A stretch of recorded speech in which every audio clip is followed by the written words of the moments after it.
Fala galera, beleza? Eu sou o Caio Mendes, você está no canal do Sofredor Corintiano. A gente tem vídeo sobre o Corinthians quase todo dia, de segunda a sábado, vídeo sobre o Corinthians, e no domingo, se tiver jogo, a gente faz um pós-jogo também, valeu? Então se inscreve aí, se você é um sofredor corintiano, se você é um sofredor de qualquer time, imagina, por exemplo, um torcedor do time do São Paulo, como que ele não tá sofrendo? Então ele é sofredor também. Então deixa o like aí, valeu? Para ajudar a gente.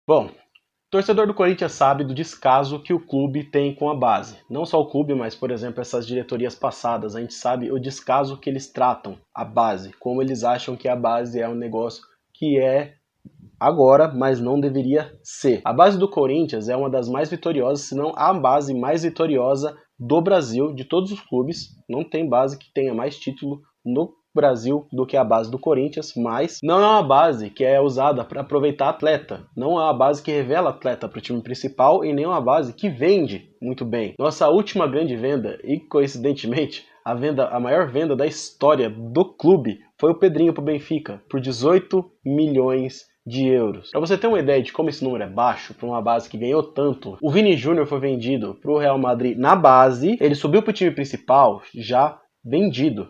Ele já estava acordado com o Real Madrid para ir para lá. E ele foi vendido por 45 milhões de euros. Um cara que não era do time principal, não era nem jogador profissional ainda, era da base, foi vendido para o Real Madrid por 45 milhões de euros. E se você acha que isso é um ponto fora da curva, vou te dar outro exemplo. Por exemplo, o Antony do São Paulo foi vendido para o Ajax por 16 milhões de euros.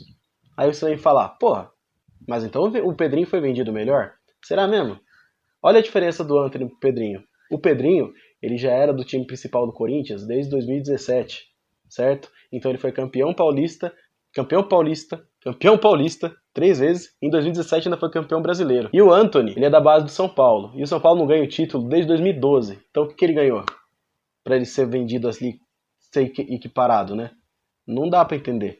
Se o São Paulo tivesse ganho um título com o Antony, pode ter certeza que o valor dele ia lá pro Vinícius Júnior. Mas como não ganhou, não dava para apresentar um currículo do cara, ele mesmo assim ele conseguiu ser vendido pelo mesmo valor do Pedrinho, basicamente. E sem acordo besta, o Ajax pagou o São Paulo totalmente. Bom, voltando aqui ao tópico, o Corinthians tem como suas principais categorias de base, aquelas que realmente vão trazer os jogadores pro time principal, o Sub-17, o Sub-20 e o Sub-23. Sendo essa última aí a principal ponte entre os atletas profissionais e a categoria de base, pelo menos deveria ser, mas que vem sido usada aí como balcão de negócios por motivos de André Sanches. Ele sabe o motivo. Por que tem uma categoria de base que você precisa contratar? Não se contrata na categoria de base. Contrata ali antes do Sub-15, do Sub-17. Porque vê melhores oportunidades, mas não do Sub-23, né? E como fazer essa ponte entre o time principal e a base dar certo? Eu acho que a principal medida tem que ser mudar o time principal. Como o time principal pode ajudar a base nesse quesito e virar um relacionamento mútuo ali de ajuda entre o time principal e a base. A gente faz o time principal ter 22 jogadores principais, só. Ou seja, 2 times de 11. O time principal e o time reserva. E fazer um terceiro time como o time da base. E como que isso ia funcionar? Cada ano o técnico vai lá nas bases, na categoria de base, vê qual que vai ser a principal demanda do time principal e escolhe a dedo 11 jogadores. 11 jogadores desse time principal vão ser compostos pela categoria de base Sub-17, talvez não Sub-17, mas o Sub-20 e o Sub-23 principalmente, tá?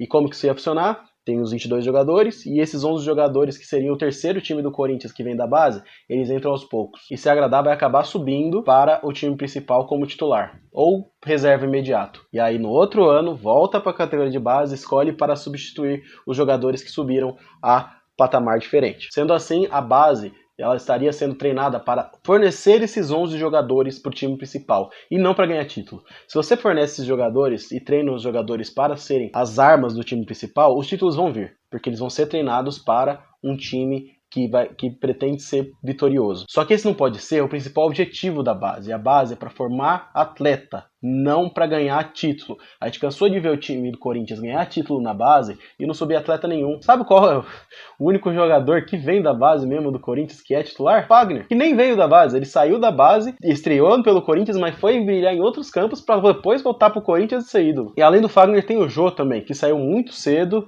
e fez o nome, por exemplo, primeiro no Atlético Mineiro para depois vir ser ídolo no Corinthians. Antes disso, o Jô não era ídolo no Corinthians. Antes ele era um jogador que vinha da base, mas hoje também não tá apresentando lá muito bem seu futebol. Aí você vai me falar, ué, mas você vai subir só 11 jogadores por ano? E os outros jogadores da base? A gente fala, ué, vende, se livra deles, acaba o contrato, faz um contrato que, caso eles não sejam aproveitados no time principal, o Corinthians já fecha as portas. Porque olha nesse modelo, quanto tempo o atleta vai ter para se destacar? Ele vai ter 17, 18, 19, 20, 21, 22 anos. 22. Ou seja, dos 17 aos 22, ele vai ter todos esses anos para conseguir se destacar. Ele vai ter todos esses anos, vai ter 6 anos para conseguir ser visto pelo técnico de cima. Se ele não conseguir ser visto nesses 6 anos, aí eu sinto muito, você não serve para ser atleta do Corinthians. Então, adeus, muito obrigado pelos serviços prestados. Então essa é a minha opinião. Se inscreve aí, deixa o like e comenta se você concorda comigo que a base tem que ser usada para esse fim específico e não para ganhar título. É legal ganhar copinha? É legal. É legal pra caralho. Você ir lá, ver os atletas começando, ver eles ganhando título e tal, honrando o manto do Coringão. Beleza, mas não adianta nada se a gente não consegue... Olha o Fabrício Oia, o moleque nunca teve chance no time principal. E ele ganhou um monte de copinha. Então, eu acho mais importante a gente focar em reforçar o time principal, principalmente agora que a gente está em crise financeira, do que pensar em fazer atleta para ganhar copinha e depois cair no esquecimento. Valeu? Eu sou Caio Mendes, você acabou de assistir o canal do Sofredor Corintiano. A gente se vê no próximo vídeo e... Vai, Corim!